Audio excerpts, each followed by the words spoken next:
Janaki, over to you. My first questions. See, what are the steps that are undertaken to mitigate fraud from different aggregators with the use of data analysis?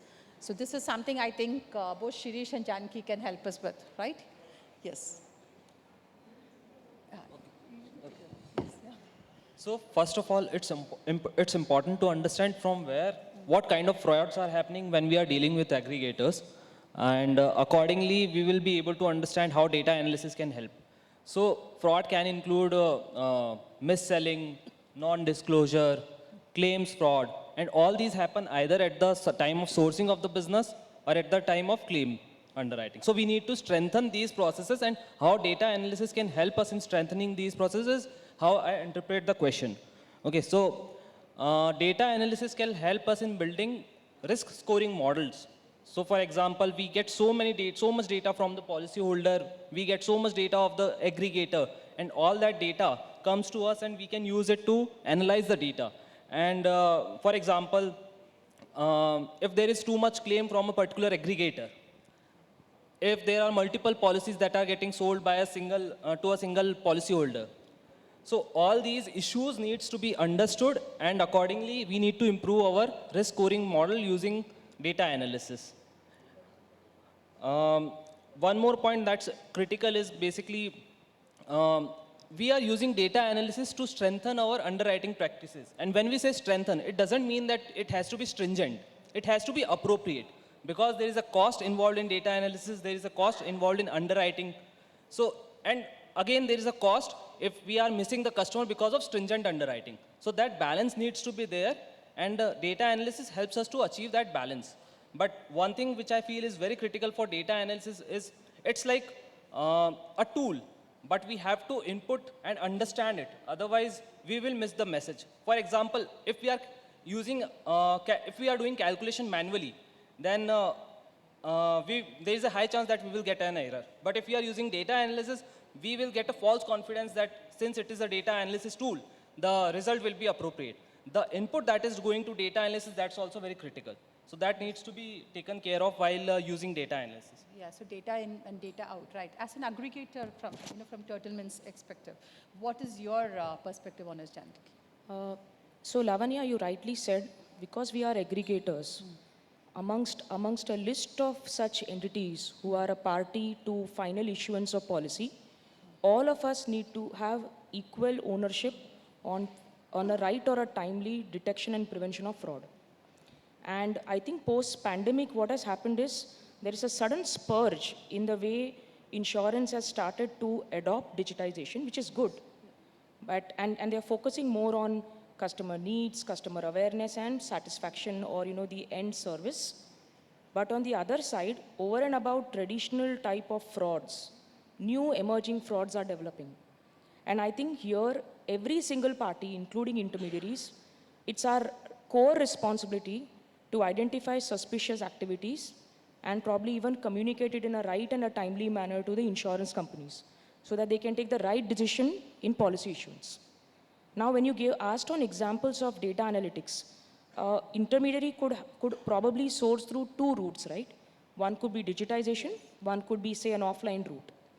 In digitization, what we have largely seen is, considering that internet is a platform, there are quite a few fraudulent activities where misrepresentation happens. To add to some of the points which even Ashish said, the first point would be where probably a basic information of a vehicle could actually be used in permutations and combinations to bring the lowest sum premium or the highest sum assured, right? And that's the final aim of a fraudster. At this particular point of time, as an intermediary or one of those aggregators, if we have the suitable APIs to curb such kind of activities, it already stops half of the fraud that could happen. But to add to this, what I would want to say is, finally, as an intermediary, we are not privy to the entire information of a particular customer. To give an example, if a possible fraudulent customer is trying to punch policies in my portal, did he ever try to seek a claim of a similar policy in the past? What was his past policy patterns? If these kind of data points come, to us, and I'm talking about all of us in the ecosystem, we'll be able to use the right kind of data analytics to stop such activities. I think even Saba also in the earlier panel discussion, she said, we are all equal stakeholders and we need to work together to this. So we can also say that there's a need of an hour to have a common database or something that all insurers and aggregators can access to. That could also be something that could be a need of the hour. We go on to, when you talk about know your fraudster, okay, can we talk about how technology is being used to leverage this and how fraud analytics is being deployed? If you can lead the question and Shirish can take it on. Yes, yeah. Yeah, yes. So on fraud analytics, I think on one side, common databases are available, Lavanya. But I think what happens is privy to that information is available even now in the right manner to the end issuer of a policy, which is the insurer. And hence, the limitations on the right kind of metrics is not available with all aggregators. Sorry, I'm just going a step ahead. When it comes to data analytics or even trying to understand a customer, some of the data analytics that can be used could be to see the pattern where probably a customer is breaking a policy into several multiple parts and issuing policies on and on. Trying to see in the past whether there has been instances where he has been seeking a policy, claiming a refund, or probably asking for claims. I'm just trying to say there are different, like I started my conversation, the digitization will bring new ways in which a fraudster would want to commit a fraud. Yes. And I think we as risk stakeholders need to probably go one step ahead of them and start thinking of ways to curb it and hopefully protect this entire insurance economy. Yes, Shirish, your input. Yes. So I think from a fraud perspective, we have lot of data that is available with us. It's in a public platform. It's on the claim policy form. It's on the agent or FLS data. So they sell a lot of policies, and we have a lot of data in terms of their persistency, the complaints against the agents, the claim ratio for each agent. So a lot of data that is already available. And by using fraud analytics, we can build fraud tools which can help us identify the triggers. And at those triggers, we can basically need deeper investigations. And those investigations can be interviews, more additional documentation. And at the end, the objective is to ensure that the rightful claim is paid. But at the same time, the objective is to ensure that the companies are not defrauded, because if companies are defrauded, then ultimately what is going to happen? The mortality experience of the companies will worsen and they will increase the premium rates. So even the genuine customer will be bearing the cost of the frauds. So it's very critical to ensure that we apply these data analysis tools to improve our fraud detection and take corrective actions, so that it's in the right interest of the economy and customer and the company. So as an industry, it is a very critical activity that should be done. Yeah, so if you were there before lunch, we had a very interesting session with Mr. Deepak Singla, where he was talking about fraud, in agriculture and how they were trying to determine things. So yes. On this, I also want to add one more point. So basically, with more data, more digitization, there are more frauds also that are happening, and there is a basically more an advancement. For example, few years back, there was a online, so companies felt that because they are selling at the online, they will be getting more educated customers, more premium customers, and they can price better, and they can use lower underwriting. And actually, fraudsters used that as an opportunity, and they and lot of claims, the claim experience of that time for the online channel was very bad. So those learnings has to be incorporated in our fraud models, and to safeguard the interest of the company and ensure that rightful claims are paid at the same time. So it's not, I would say, you don't have to become gung-ho about technology, right? But use it in a right way and see that you are able to select the right data, right? So you don't have to be Sherlock Holmes, every one of you. Is that so? Right. But I'm sure that people who are in this room have got many of their claims rejected. Anybody who wants to raise a hand to understand? Are we still having audience? Yes. So I'm very sure you would have give us, certain papers more or certain information more. So we'll come back to you with that questions, people who have raised their hands. So, so how do we marry this risk management, okay, and regulatory compliance together? So the answer could be something to what you might be looking for. Yes. Yeah. So I think two things are happening, okay? uh, thanks to the IRDA vision of getting the entire country insured, I think the kind regulators have been issuing more and more regulations to enable us, each and every one of us in this ecosystem, including insurers and us. But on the other side, they're also very, very careful that in the quest to just multiply policies, the policyholders' interest should be kept in mind. And hence, if you see in the last about a year, year and a half, quite a few regulations have been brought in, revised, and thrust upon us for compliances. And I think as a risk stakeholder, I'm very happy about this because when my risks are actually mirrored by the regulator in terms of code of conduct or governance, which they expect, say, an insurer or an intermediary to have in place, it immediately helps me to bring in the right kind of controls that I want to curb a possible malpractice or a fraud, which finally will go and impact a policyholder. Additionally, I would say that there are quite a few more regulations which are in place, right? Like data protection, customer sensitivity. I think all of this put together will definitely help on one side to curb fraud or risk or increase the, how do I say, the emotion towards risk and, finally the priority to risk management. And at the same time, hopefully will help business and sales to also increase sales in a compliant manner. Yeah, adding on to that, how do we, like if you see the raised hands, how do we see to that, our claims do not get rejected? This is what every one of us think when we take insurance and we go to the table, right? That's the common question. Like, and I know that I've come to the right people, we are in the right forum where we can ask because you are the guys who are determining, right? In a sense, yes, please. Shirish, your answer.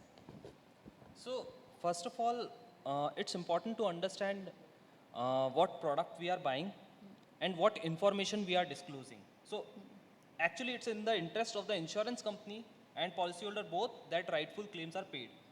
Sometimes there is a misalignment in terms of what agent tells to the customer, what customer understands, and what insurance company is interpreting. So, and there is always the best practice and best possible effort is put by the insurance company to ensure that they are educating the customer about the policy, through policy documents, through welcome calling, and even there is a very detailed regulatory requirement around it in terms of benefit illustration. You need to process the claims in certain amount of time. You need to have certain ombudsman practices. So those processes are there. What's important from an insurance company perspective is that if insurance companies are able to get all the appropriate documents at the claim underwriting stage, then I believe the claim processing has really improved massive, and companies are making best effort to make claim processing as soon as possible, because the ultimate objective of the insurance is pooling of risk, and that risk that is pooled for the customer, insurance companies wants to honor, because no one is going to be there for a one day.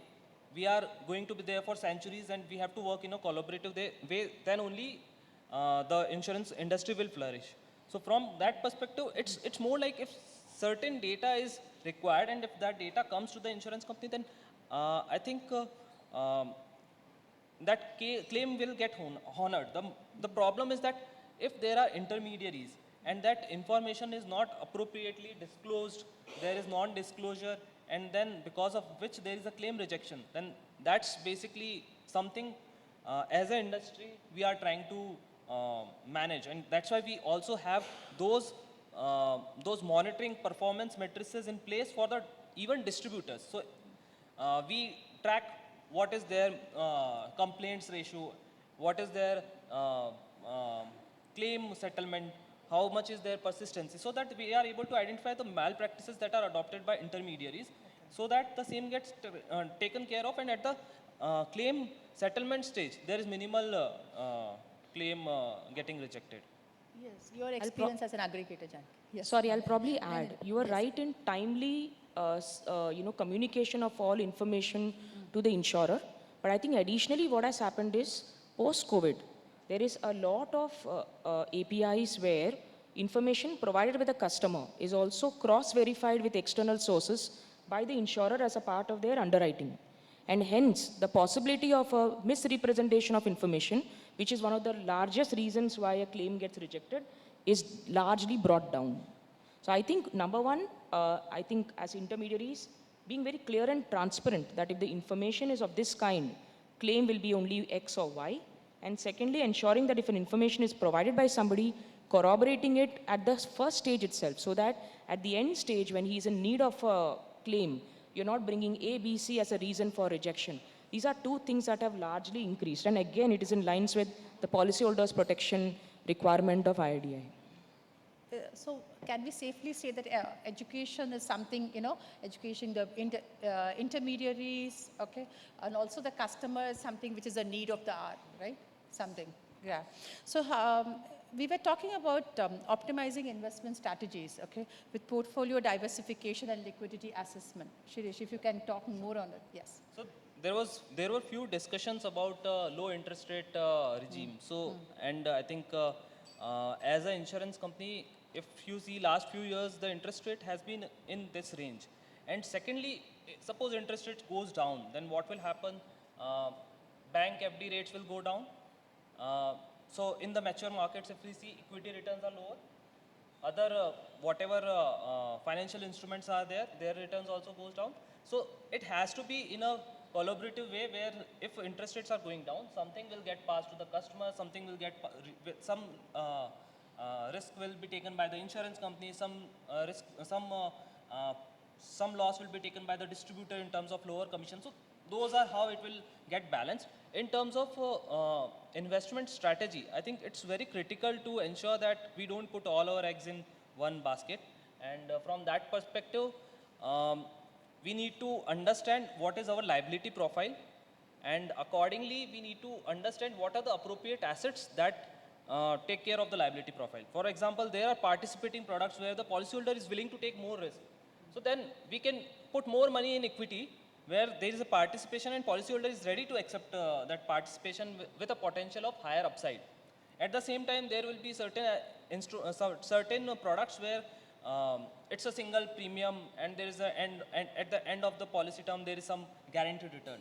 So for those instruments, can we look at zero coupon bonds? So different instruments are available, and what needs to be understood is how they marry with the liability profile in terms of cash flow matching, in terms of duration matching, and accordingly those calls needs to be taken that what is my what is my strategic asset allocation, so that the company is able to manage the risk, the investment risk by diversification, and at the same time sufficient assets are available in case of any liquidity crisis. For example, if you even the regulator has provided some safety net there. Regulator has ensured that we need to invest at least certain amount of money in government bonds, and government bonds are very liquid. So from that perspective, regulator is ensuring that we have sufficient liquidity in place, because policyholder protection comes first. So from that perspective, liquidity practice and also ensuring that investment diversification is there is very critical, critical part of insurance companies' investment strategy. Yeah, but would that be a correlation with these investment strategies and the premium being charged to customers? Will it be passed on, or the distributors or something? Yes. So basically, if you see savings products, mostly savings products offer return in the range of 5 to 5.5%, which is which is not taxable. So from that perspective, insurance companies, so it's a very interesting question, because whatever return company is passing on to to the customers, they have to ensure that they are able to earn that, plus they are able to manage their cost, and there is some profit also.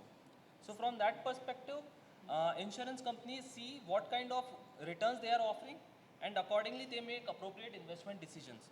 And how they manage the risk that they are taking is rightly pointed by many people in the previous sessions. Like, there are derivative instruments which are there. So as soon as the business is done, the future premiums get locked in the derivative instruments, and the interest rate risk is protected. So from a company perspective, they are not taking excessive risk to ensure that they get more profits. The objective is that risk is managed and appropriate investment strategy is adopted. At the same time,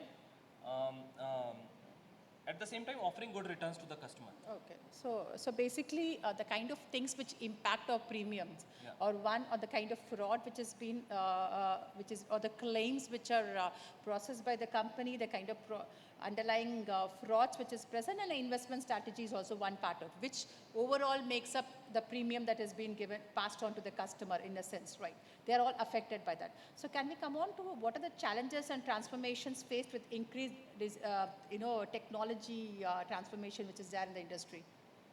Janaki, if you like to, yeah. So basically, first of all, digitization is offering lot of benefits in terms of lot of opportunities are there in terms of product innovation, in terms of fast processing, quick decision making, ensuring that the policy is issued in just a few hours in a day. So which was usually taking 7 days, 5 days. So that has come down because companies are working on it, and there is lot of, because what technology is doing is they are providing the right amount of data, and there is a operational efficiency which we are able to build in, and the benefit is getting passed to the policyholder in terms of quicker decision making, in terms of issuance of the policy at the convenience. In terms of the challenges, what I feel is for some companies which are there for quite some time, there are integration challenges with the old systems. So how you marry two, because ultimately everything has to work in together, otherwise there are data issues in terms of incorrect data, incorrect reporting, incorrect data basically. That then leads to, Yeah. claims being rejected. That could be one part of it, right? Also, right? Claim rejection is generally is a different angle, because what happens is these data are generally kept by the company, and they are generally more for financial reporting or analysis or making further decisions. But broadly what happens is that at claim underwriting, each case of the customer is evaluated independently, and when that evaluation is done, all the original documents are like the original claim paper, and then the policy that was sold. So those papers and in the investigation is taken into consideration. So generally they will not have to they will not have these issues. But companies, what I have observed, that the companies are very um, uh, considerate of these risks, and they are moving appropriately, and there is no, I haven't seen any such data issues as a result of old system. It's more like it becomes, sometimes it becomes too costly, or sometimes it is more adding more inefficiency. So balancing it is more critical. Is more what is the Yeah. need of that. Yeah. Janaki, And- you are already gone, as an aggregator, you have already gone through the transformation a lot. Like, so what is your view on this? So there is technology. There is possibility to actually, let me start with the first stage of reaching out to the right customer who is in need. But today what happens is, with that technology, all necessary parameters of the customer, not just over here, sitting in one place, finding out the right kind of dynamics of a customer spread across the entire country, and then reaching out to that selected set of people in a timely manner. For that kind of analytics to come to, say, a salesperson, technology should be useful. But today, even with that technology, the possibility of getting that right information from different sources is difficult. Today, if I want to go and help a customer to, to solicit to him the right policy, I need his information in advance. Where do I get that information? Unless he reaches out to me and shares the information, I won't have privy to that. Secondly, suppose if even if I go ahead and ask for, try to understand his needs, there is a high chance that probably in that ecosystem, probably an agent, a sub-distributor, who also is a possible fraudulent, may probably collude along with him and share an incorrect information. And that information I need to probably timely verify it to ensure that the right information goes to the insurer, the rest of it is filtered out. So I'm just saying, technology today, if it has to be enabled to increase and expand insurance across, a lot of avenues need to be given to all the parties in the ecosystem. You can't leave it to only the end insurer to make the decision. Of course, it is his prime duty, but he needs to also equally take help from us and give us also equal rights and probably equal more access to information, so that we give him the right set of customers whom he then, probably hopefully underwrites, provides the right kind of policy, and then your answer, hopefully claims won't get rejected. Sure. Thank you very much for this. Are there any questions in the room? Somebody was asking about the claims, right? Yes. Yes. So, My father got admitted in the hospital and he was discharged after that, and I put the claim to insurance company for the payment. They rejected. So I saw that rejection, this hospitalization and everything was because of low BP. And finally, I saw that insurance company has rejected because of the high BP. So I pointed out insurance company that this is a mismatch. So your rejection is not matching with the doctor's report, discharge report. So please correct it and pay my money. They told I will not go. I went to ombudsman, Ville Parle. And I put up my case. They put me to some penal doctor. After hearing, they paid me my money. So that was the first case. And second case is still going on. My mother was in Lilavati hospital. And unfortunately, she was in ICU and got expired there. So Lilavati hospital stopped the money on the last day. They didn't give they told that there is no money left from the insurance company. So you have to pay, and in 12 o'clock in the night, you pay the money, and then only we will keep the treatment on full night. And it was very critical night. So I somehow contacted my TPA and he arranged for the approval. Approval came and she was given treatment. Early morning she died. She was discharged also. We took her home, everything done. After 10 days, TPA called me up. There is a 1,25,000 rupees left, you have not paid. I told it's not possible. So I went to Lilavati hospital, I took out the MRD report and I messed with where the mismatch is going on. So this insurance company told me this is not payable, this is not payable. So I told everything is included in the, this is actually happened and it happened in ICU. You can see everything is part of the ICU treatment. So it is not luxury which we are considering. So maybe you are right, but now I am giving you MRD report, so it should be true. yes. Still Yours the a case is classic going on. example of Case is still lot going of, on and claims. Right. actually it is hold. Yeah. Somehow they are not even forcing me, I am not paying. So this is still going on. Thank you very much. What was Thank the you. other example from another? Okay. I think this would be a classic example of, lots of medical related claims which is happening, which doesn't come under the risk officer or the underwriter's purview, of course. Thank you very much, sir, for giving and condolences on your mothers. Yes, sir. Yeah. See, you asked that, suggest something whereby the claims are never rejected, like all the claims are paid. Okay. But as far as my experience goes, and I think everybody sitting here will agree, that rejection of claim is something which is inevitable in insurance industry. The claims always face, the client always face rejection of the claim. So the more appropriate, what I feel as per me would have been, that how to get the claim, and to get the claim, rejected claim, one has to know the grievance mechanism available, which are within the company, maybe ombudsman, and in last stage is the litigation. So that is the way how it has to go. This gentleman really told something very good about his experience and all. So one has to know that, and especially I think to carry forward a little further to what I spoke in the morning, those who are senior citizen, they face two rejections. First is rejecting the proposal itself, denying the insurance. Then they have to struggle how to get the insurance, test karo, wo karo. And second is when the claim comes, rejection of the claim, then how to get it.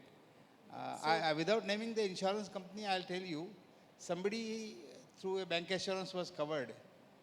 Maybe somewhere he met me in one of the function, and his sum insured was 15 lakhs. The claim was 18 lakhs.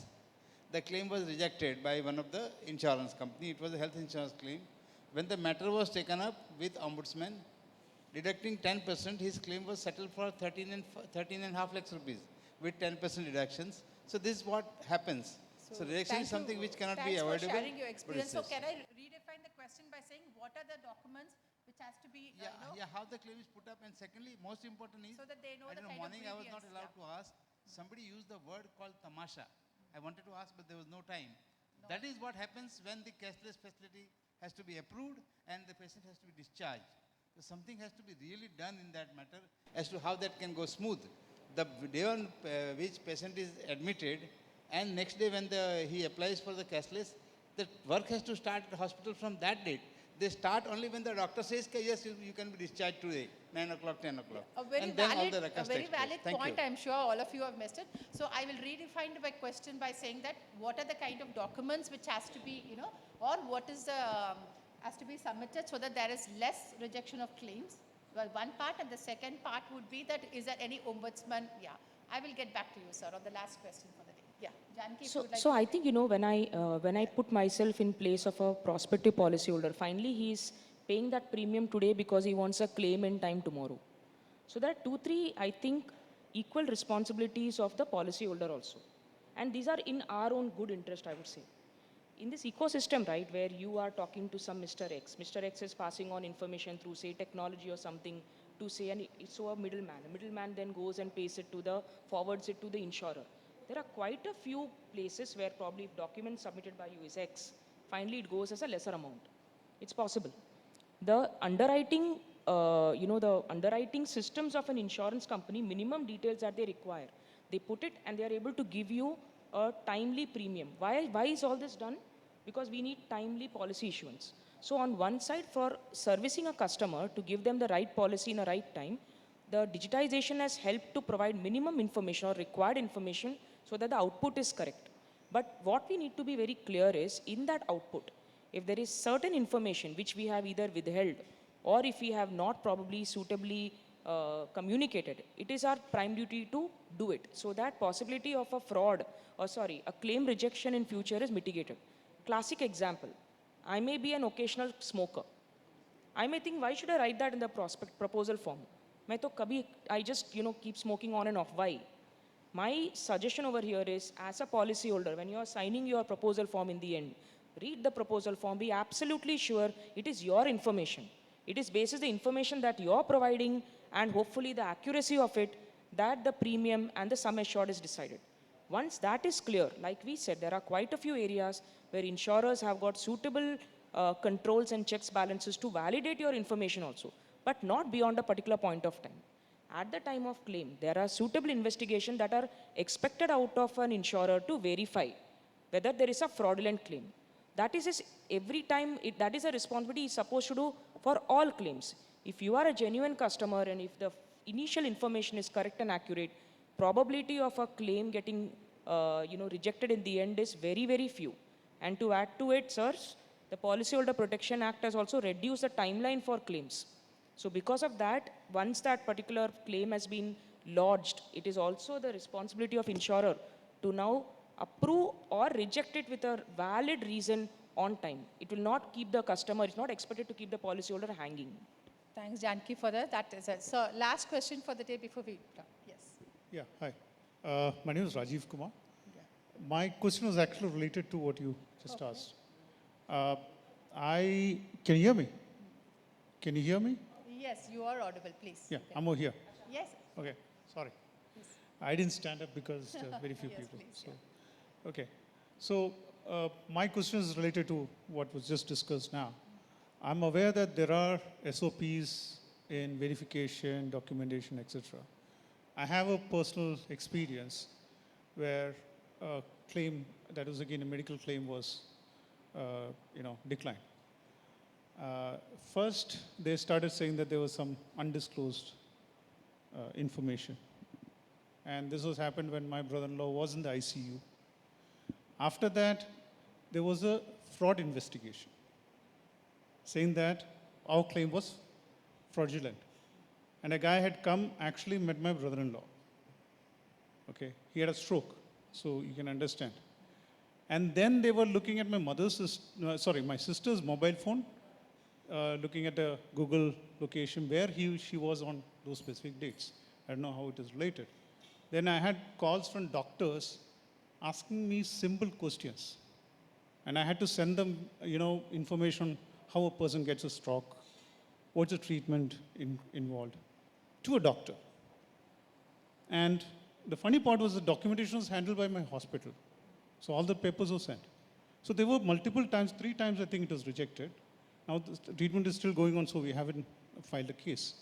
So I'm surprised that there are still companies who don't follow SOPs on verification. And I had done a bit of investigation. I found that many claims were similarly, rejected on flimsy grounds. Yes. And even the verification was, And this is a reputed insurance company. It's not a, mom and pop shop. Thanks for sharing your, experience, of course. If it's a question, we will take it and we'll stop. I The think question is gentleman- that, is there SOPs? Yeah. I know there are SOPs, but how do you ensure that The companies SOPs follow are it, yes. followed? And why are there lapses in this? That's the question. Shirish? I don't think this is for this particular panel. We will take it on. Thank you very much. Yeah. We will close the questioning. Yeah. There's a gentleman out there who has a last question for the day, please. Yeah, we'll close it. So, I'm sorry, So we are Lavanya, I don't closing have a the question. I just want to share one more feedback, which is a very unique feedback in terms of can we claim. have a feedback please shared later? We are Just gonna closing be for 2 the minutes day, if you please. Yeah. agree. No, I Or it's think okay. that the panelists. No problem, no Thank you problem. very Thank much you. for this.